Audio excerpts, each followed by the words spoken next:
Nous sommes ici sur le site de l'école élémentaire et de l'école maternelle du Bois, telle qu'elle est configurée depuis maintenant février 2014, date à laquelle l'école maternelle a subi un incendie criminel. Donc vous pouvez voir derrière moi les deux préfabriqués dans lesquels les élèves ont été très rapidement mis après une petite période de délocalisation. Et nous sommes ici pour vous présenter, vous faire découvrir le nouveau site de Bois-Robert. Je vous propose de vous embarquer pour la suite de la balade. Vous me suivez ? Et c'est ici que les enfants prennent le bus. Donc moi je prends ma voiture et nous partons.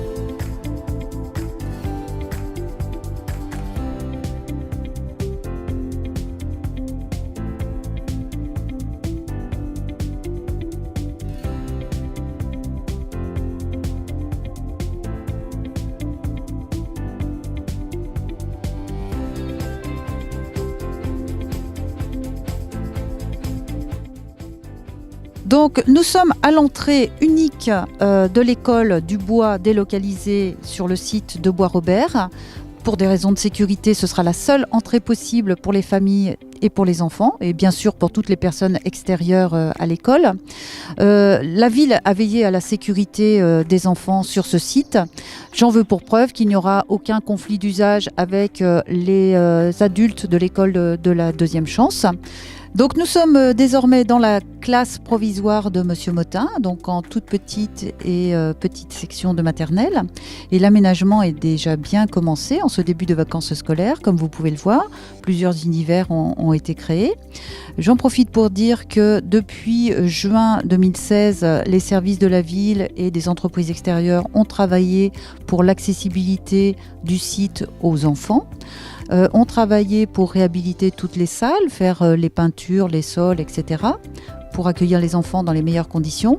Je vous propose maintenant de regarder le dortoir pour les tout petits, une salle de classe d'élémentaire.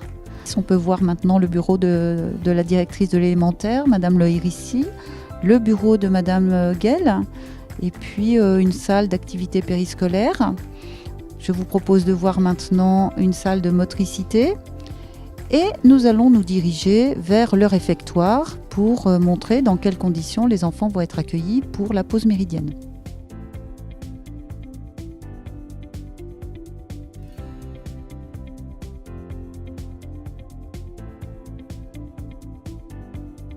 Et puis bien évidemment, pour atténuer les difficultés logistiques pour les parents et pour les familles, la ville a décidé de mettre en place un système de surveillance d'1 quart d'heure gratuit à chaque fin de séance, soit d'étape, soit d'école, pour faciliter la prise en charge des enfants par les parents qui le souhaitent.